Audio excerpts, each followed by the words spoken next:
Hey guys, I just finished watching Amy Schumer's the Leather Special or whatever it is, that thing that she did that everybody said was terrible and it got rated 1 star.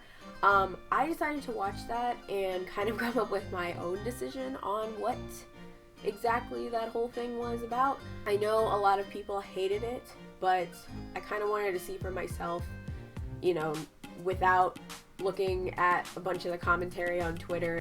So I just was gonna go through, my thoughts as I was watching. So I'm gonna start off by saying I really wanted to find it funny.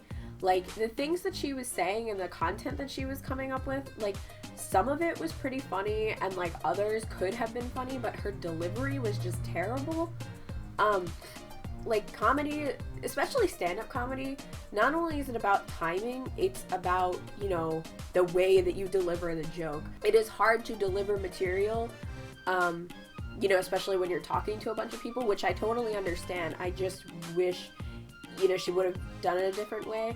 That was really difficult to kind of follow along with. So I wanted to laugh at what she was saying, but no matter how hard I would I would listen to the joke and what she was doing and the way that she looked and stuff like that, I couldn't find it in myself to actually find it funny. I'd like to think I have a pretty good sense of humor, so it wasn't so much the content, because if you deliver the material right, you can make anything really funny. The only things that I really found funny in the first half, maybe the first 3/4 of the entire thing was when she would talk about her boyfriend, the things that she was this is a direct quote from my boyfriend. I think the only thing that I actually laughed at was that part where her boyfriend told her what she had done when she blacked out the night before, and he was like, oh, you took a bunch of Ritz crackers and you were dipping them in butter like it was guacamole. I actually kind of laughed at that. It was more it wasn't just it was oh haha, that's kind of funny. But that was the only thing, and then I had to kind of realize that it wasn't what she said. She goes, it's a direct quote from my boyfriend. So I was like, oh, okay, well, whatever. The other thing that I didn't really like about it was, okay, stand-up comics, they do a lot of storytelling, so it'll be okay, here's the story that I'm telling, and then it'll kind of web off and go into different tangents. Her tangents were pretty incomprehensible. She would go into one story, but then inside that one story, it wouldn't just be a tiny tangent. It would be an entirely different story, and it was almost like she was telling a different joke. So that I felt was really hard to follow. The other thing that I really laughed at was, because my mom and I joke about this a lot, how moms who have sons, they have this weird thing where it seems like they're kind of attracted to their sons. I'll let you guys watch the routine yourself, but the bit was pretty funny, and I actually laughed at that. It's probably because, I've made that kind of joke before. So I understand that a lot of comedy is about self-depreciating, self-deprecating? I've heard both. Self-depreciating. I understand that a lot of comedy is about that. That's mostly why so many comics are that funny, is because they're able to make fun of themselves and point out the flaws in themselves. My favorite comics do the same thing. But it just felt so poorly done. The things that she would say about her sex life, or the way that she looked, or that whole bit about her vagina, okay, not only was the content slightly disgusting, it just wasn't done well. And I'm not a comic, so I wish I could, think of a way to deliver the material in a funnier way, but, I can't. Okay. Here's what I'm trying to get at, is the whole self-depreciating comedy, it actually comes from people who truly do hate themselves. I feel like a lot of comics, they're so funny because they channel all that negative energy into their jokes. So when they're self-depreciating, they're actually going like very deep down into themselves and making a comment on, you know, what they perceive themselves to be. And I feel like that takes a lot of like, you know, self-searching and also a lot of self-hatred. And I can totally understand that. Like, that's why I find the comics who do self-depreciating jokes so funny, is because I can relate. I feel like we can all slightly relate. I guess what got me with this was that she doesn't do self-depreciating very well, because, you know, the entire time she's like, oh, I have such great confidence. Like, it's like, okay, good. I'm glad that you have such confidence. Maybe that's why you're self-depreciating. Like, when you make fun of yourself, it sounds so forced. It kind of seemed like a lot of her material and a lot of her jokes she said because she thought that people would, you know, find it funny because other people have done jokes that way.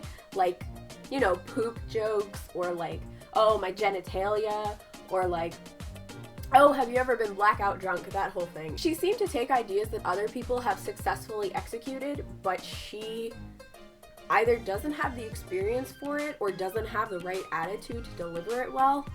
So yeah, things like self-hating, you know, getting blackout drunk, it's not a fun experience. All I know is that all the people I've ever talked to, they have all said that it's not a fun experience. And I understand that, like, making jokes about it is great. Like, that's how you laugh at it. That's how you make it good. But yeah, just the way that she went about it, I wasn't impressed by it. And maybe other people were, but like, I personally just wasn't. I think self-hatred has a lot to do with your comedy. That's what comedy is. You take all the shit and you make it into something really funny, and that way it's not such shit anymore. There was one bit where she was talking about our show, like her show, whatever show she does, I don't even know what it is, in comparison to, like, they got nominated for a Peabody, which I guess is like, you know, doing really, really great social change in the media. So she was talking about how, you know, along with her show, there were people who were fighting Ebola, and then Malala was like part of it as well. And, you know, she was talking about how, oh, like my weird raunchy show, like in comparison to them. I figure that comedy is like you appeal to as many people as possible. Like, you're a stand-up comic. That's the whole point, is like you have different types of comedy. Like, you can have racist jokes, you can have sexist jokes, you can have like poop jokes, you know, or you could have like very in-depth stories that are just witty, and those are the types of comics that I find the best. Seems like this whole thing was for people who are already her fans. So when she talks about, oh, our show, or she talks about like a movie she did or whatever, like, I've never seen any of her movies. I haven't seen her show. I feel like you're just totally limiting your audience in that way. Because I don't know if everybody in the audience, I'm assuming that they probably are familiar with her work if they paid to be there. But, you know, if you're putting it on Netflix or whatever, like, watching that doesn't make me feel like, oh, I want to go watch her show. It just makes me feel like, okay, she's talking about something that I have no idea about. I don't know the context of this joke. Well, I completely get making a joke out of a tragedy. That's, a lot of the time, that's how you get over it. But this is the problem, is that you have to do it well. If you're taking such sensitive subject matter, you better deliver it in the right way, because it can go so wrong and so cringy and like terribly in so many ways. The way that she did it was not good. It was not like, you know, really good 9/11 jokes. Like, remember, what's his name? That Jeff guy with the dead terrorist, Ahmed or whatever? That was really funny, because like he turned it into this character, like this very live character who had a personality that was funny and you could laugh at him. The way that she went about it, holy shit, I was tense. Like, my whole body was like, holy shit, please don't talk about this like in a shitty way.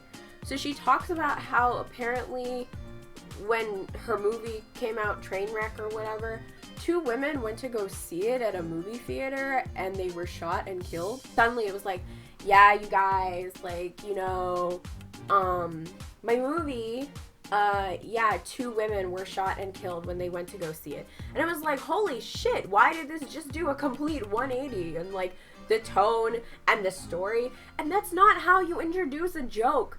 Like, obviously, like, when you listen to it, it's not a joke. It's like, she's like making commentary about the whole situation. Like, she even said their names and everything. She was like, these two wonderful women, they like, you know, they got murdered while they were trying to see a movie. And it was like, I was sitting there like, please don't make a joke about this. Please, why are you doing this? Like, don't talk about it. This isn't why people came to see you, to like depress the fuck out of them. That's not what this is. But yeah, I was like sitting there being like, just don't make a joke. Don't talk about it. Like, how in God's name, with the way that you introduced it, how could you possibly make a joke out of it? Like, that was my line of thinking through the whole thing. And I was like, really, really like, oh God, something bad is gonna happen and this is just gonna fall flat. Not only is it gonna fall flat, it's gonna hurt some people and I'm not gonna enjoy listening to this. Finally, when like the whole bit ended, I don't know why she said it. It eventually became like a commentary on gun violence. But it was a terrible way to get there. I don't know why she brought that up. There were so many other ways without depressing the hell out of everybody that she could have brought it up. She could have just been like, I have a problem with the gun laws in this country. They're too lax, you know? You can say a statement like that. You don't have to tell some terrifying story. You're not giving a speech. You're not trying to convince people of anything. You're supposed to be entertaining people. So talking about some tragic story that happened, that doesn't help you at all. In fact, it's very jarring how you go from this horrible story to, I'm gonna somehow fit a joke in here. It's almost like, why? So then she goes on to say like, oh, it's really, really easy for mentally ill people to get a firearm. You can be blind and have a firearm. It's like, these aren't jokes. This is political commentary. This isn't what I came here to see. The whole point is so that you don't have to think about real life horrible situations. That's why people came to see you, is so that they could forget their problems for like an hour. She's like, mentally ill people can definitely get firearms because there's a huge loophole in the system. She makes no reference to what this loophole is. And I understand that she didn't because, like, you're talking about gun control. It's a huge issue. It doesn't belong in a stand-up act. I was actually very interested to hear about whatever this loophole was. I mean, you know, I have shot a firearm. I'm very in support of people owning them, but I want people to be safe. In fact, I'm a really, really, really good shot. I want to just put that out there because I am. So that is one thing I can say that I'm really good at, is shooting clay pigeons with a shotgun. Sorry, I'm just really fucking proud of that. It was like for people who are like, oh yeah, guns are bad, guys, right? And then everyone's like, yeah, but there's no evidence. So like, who is this for? It's just for people who are like, oh, guns are bad and that's it. So yeah, she goes on this whole rant about how, oh yeah, gun nuts. And then she starts doing this like redneck accent. Oh yeah, I own a gun and I'm gonna tell all the immigrants to get out. It's been done thousands of times. You're not adding anything new to the redneck narrative. She says this quote about like, guys, I know like 10 minutes ago I was talking about just like cum all over me, but I want to let you know you can enjoy being drenched in cum, but you can also not want your loved ones to get shot at a movie theater. You know what? You can own a gun and not want other people to be hurt. That's why you fucking own a gun. I'm gonna shift gears and sort of talk about the parts that I actually kind of liked about the thing. There were very few of them, and they were all in the last quarter. I did like the whole part where she's like, oh, women, you know, we paint our nails and we do our makeup and like we put all these exciting clothes on, but it's like nobody really cares but us. Men are attracted to us in sexual ways anyway. So I thought that was pretty funny because, you know, that's something that everybody can relate to. It's like, yeah, women, we do the thing, and then men are like, yeah, we don't fucking care. Like, it's a joke that everyone could relate to. So I appreciated that.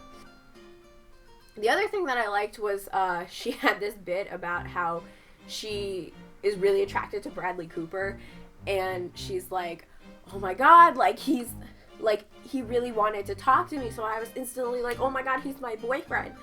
It was like the ugly girl talking to the hot guy, or, you know, not super hot girl talking to the hot guy, and like being like, oh my god, we're like, you could say it's getting pretty serious. Okay, so personal story time. I found that really funny because I was always that girl. I wasn't the girl getting hit on. I wasn't the girl who got asked out. I was the girl who dressed kind of shitty. About middle and high school, I wore like the same 3 shirts and 3 sweatshirts like every day. I had these 3 shirts. And I thought that they were the coolest thing because they had Chinese letters on them. They had like Mandarin on them.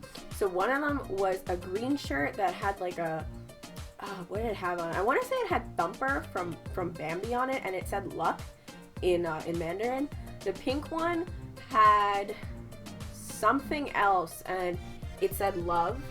And then the third one was blue, and I think it had Tinkerbell on it, and it said like magic or something like that. But finally I stopped because my friend was like, you wear the same clothes every single day.